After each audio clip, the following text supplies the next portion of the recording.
महल के मामले में केजरीवाल का जो भ्रष्टाचार है, आम आदमी पार्टी का भ्रष्टाचार अब खुलकर सामने आ गया है। जिस तरह से सेंट्रल विजिलेंस कमीशन ने इसका कॉग्निजेंस लिया है तथ्यों के आधार पर, क्योंकि 14 अक्टूबर और 21 अक्टूबर को मैंने 2 पत्र लिखे थे सेंट्रल विजिलेंस कमीशन को।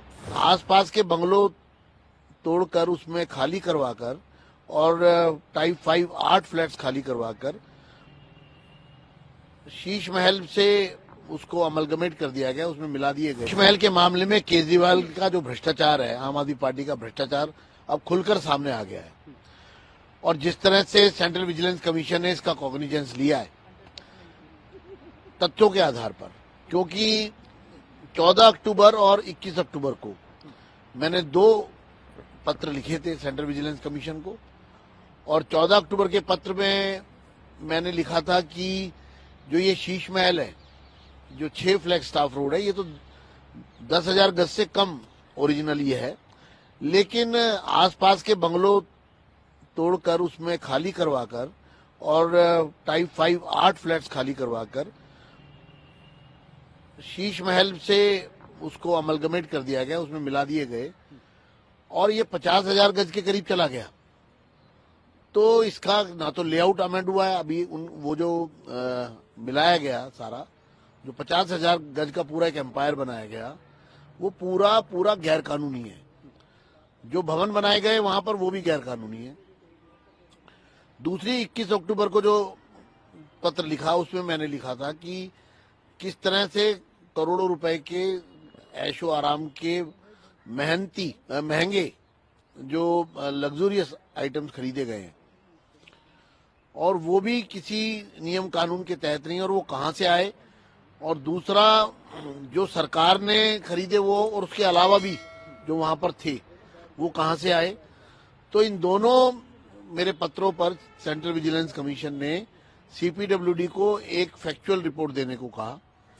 जो फैक्चुअल रिपोर्ट दोनों मेरी शिकायतों पर सीपीडब्ल्यूडी ने दी, और उसके बाद लेटेस्ट जो हुआ है वो सेंट्रल विजिलेंस कमीशन ने अब जो निर्णय लिया है कि वो फैक्चुअल रिपोर्ट की जांच करने के बाद की तथ्यों पर आधारित जो सीपीडब्ल्यूडी की रिपोर्ट है उसके आधार पर अब डिटेल इन्वेस्टिगेशन का आदेश जारी किए गए। और साथ में मुझे ये भी इन्फॉर्म किया गया है कि जब डिटेल्ड इन्वेस्टिगेशन हो जाएगी तो इस पर सुटेबल एक्शन भी लिया जाएगा।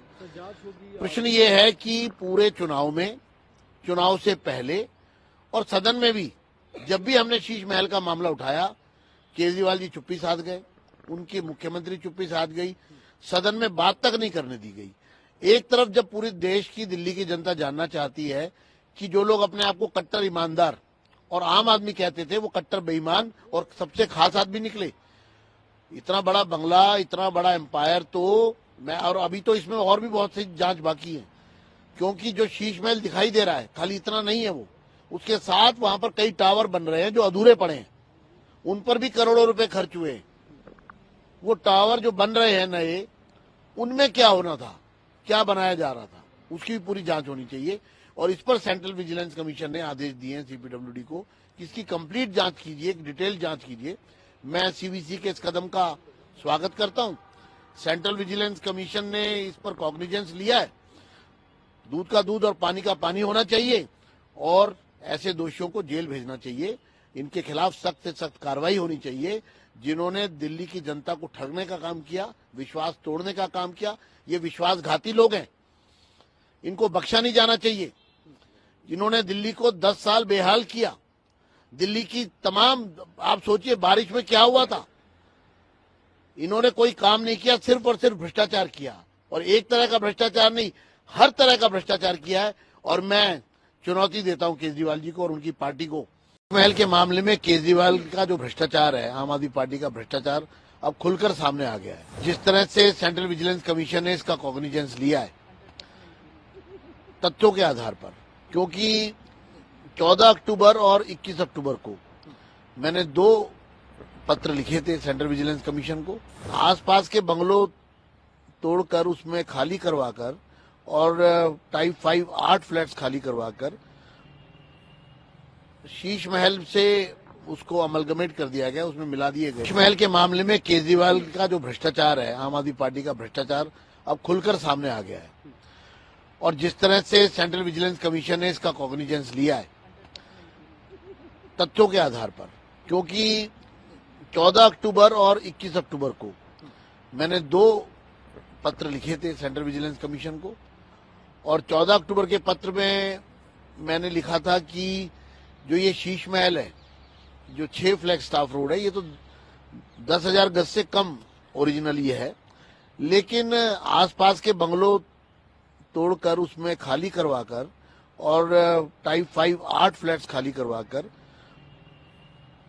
शीश महल से उसको अमलगमेट कर दिया गया, उसमें मिला दिए गए और ये 50,000 गज के करीब चला गया। तो इसका ना तो लेआउट अमेंड हुआ है अभी, वो जो मिलाया गया सारा, जो 50,000 गज का पूरा एक एम्पायर बनाया गया, वो पूरा गैर कानूनी है। जो भवन बनाए गए वहां पर वो भी गैर कानूनी है। दूसरी 21 अक्टूबर को जो पत्र लिखा उसमें मैंने लिखा था कि किस तरह से करोड़ों रुपए के ऐशो आराम के महंगे जो लग्जूरियस आइटम्स खरीदे गए हैं और वो भी किसी नियम कानून के तहत नहीं, और वो कहां से आए, और दूसरा जो सरकार ने खरीदे वो, और उसके अलावा भी जो वहां पर थे वो कहां से आए। तो इन दोनों मेरे पत्रों पर सेंट्रल विजिलेंस कमीशन ने सीपीडब्ल्यूडी को एक फैक्चुअल रिपोर्ट देने को कहा। जो फैक्चुअल रिपोर्ट दोनों मेरी शिकायतों पर सीपीडब्ल्यूडी ने दी, और उसके बाद लेटेस्ट जो हुआ है वो सेंट्रल विजिलेंस कमीशन ने अब जो निर्णय लिया है कि वो फैक्चुअल रिपोर्ट की जांच करने के बाद की तथ्यों पर आधारित जो सीपीडब्ल्यूडी की रिपोर्ट है उसके आधार पर अब डिटेल इन्वेस्टिगेशन का आदेश जारी किए गए। और साथ में मुझे ये भी इन्फॉर्म किया गया है कि जब डिटेल्ड इन्वेस्टिगेशन हो जाएगी तो इस पर सुटेबल एक्शन भी लिया जाएगा। प्रश्न ये है कि पूरे चुनाव में, चुनाव से पहले और सदन में भी जब भी हमने शीश महल का मामला उठाया, केजरीवाल जी चुप्पी साध गए, उनकी मुख्यमंत्री चुप्पी साध गई, सदन में बात तक नहीं करने दी गई। एक तरफ जब पूरे देश की, दिल्ली की जनता जानना चाहती है कि जो लोग अपने आप को कट्टर ईमानदार और आम आदमी कहते थे वो कट्टर बेईमान और सबसे खास आदमी निकले। इतना बड़ा बंगला, इतना बड़ा एम्पायर, तो मैं, और अभी तो इसमें और भी बहुत सी जांच बाकी है, क्योंकि जो शीश महल दिखाई दे रहा है खाली इतना नहीं है, वो उसके साथ वहां पर कई टावर बन रहे हैं जो अधूरे पड़े हैं, उन पर भी करोड़ों रुपए खर्च हुए हैं। वो टावर जो बन रहे हैं नए, उनमें क्या होना था, क्या बनाया जा रहा था, उसकी भी पूरी जांच होनी चाहिए। और इस पर सेंट्रल विजिलेंस कमीशन ने आदेश दिए हैं सीपीडब्ल्यूडी को कि इसकी कंप्लीट जांच कीजिए, एक डिटेल जांच कीजिए। मैं सीवीसी के इस कदम का स्वागत करता हूं। सेंट्रल विजिलेंस कमीशन ने इस पर कॉग्निजेंस लिया है। दूध का दूध और पानी का पानी होना चाहिए और ऐसे दोषियों को जेल भेजना चाहिए। इनके खिलाफ सख्त से सख्त कार्रवाई होनी चाहिए। जिन्होंने दिल्ली की जनता को ठगने का काम किया, विश्वास तोड़ने का काम किया, ये विश्वासघाती लोग हैं, इनको बख्शा नहीं जाना चाहिए। जिन्होंने दिल्ली को 10 साल बेहाल किया, दिल्ली की तमाम, आप सोचिए बारिश में क्या हुआ था, इन्होंने कोई काम नहीं किया, सिर्फ और सिर्फ भ्रष्टाचार किया। और एक तरह का भ्रष्टाचार नहीं, हर तरह का भ्रष्टाचार किया है। और मैं चुनौती देता हूं केजरीवाल जी को और उनकी पार्टी को